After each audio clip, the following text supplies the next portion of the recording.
Останува непознато кога цар Борис III ќе ја доживее судбината на Ванчо Михајлов. Комисијата за употреба на имињата наредната недела можеби ќе одлучува за бришење на Охридскиот клуб. Рокот за прилагодување на имињата со новиот закон за здруженија и фондации од Централниот регистар го избриша само Бугарскиот културен клуб од Битола. Охридскиот очигледно најде дупка во законот, па негово гаснење нема се уште, а и дали ќе има останува да видиме.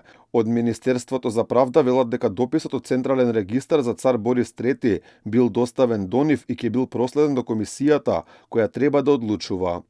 Очекуваме во текот на наредната недела Комисијата за употреба на имиња на личности, која е владино тело, додржи седница и да го разгледа предметот, пошто ќе треба да даде мислење, позитивно или негативно, согласно измените на Законот за здруженија и фондации, кој стапија на сила во ноември 2022 година. Министерот за правда ќе постапи согласно даденото мислење на комисијата и ќе донесе решение.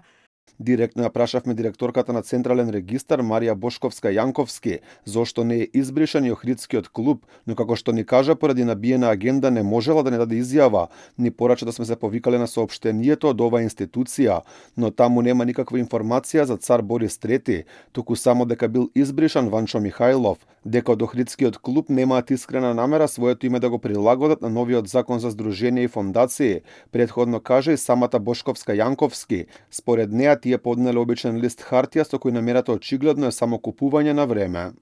За здружението цар Борис III на 10.2.2023 е поднесено барање допис каде што бара да се усогласи со новиот закон за здруженија и фондации и при тоа не е наведено ништо во тоа барање. Тоа е еден лист хартија.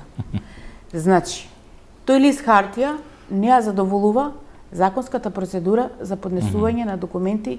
Околу плановите на Бугарскиот културен клуб од Охрид став сакавме да побараме од првиот човек на цар Борис III Томе Блажевски, но за жал кога му кажавме дека го бараме од Алфа, добивме одговор дека не сакал да комуницира со нашиот медиум. Со Алфа не разговарам. Во Србија можете да правите муабет за Алфа. Ајде. Инаку самиот Блажевски предходно соопшти дека тие никаде не побарале менување на името на клубот, туку дека побарале писмено известување за тоа како клубот да функционира во иднина согласно новиот закон.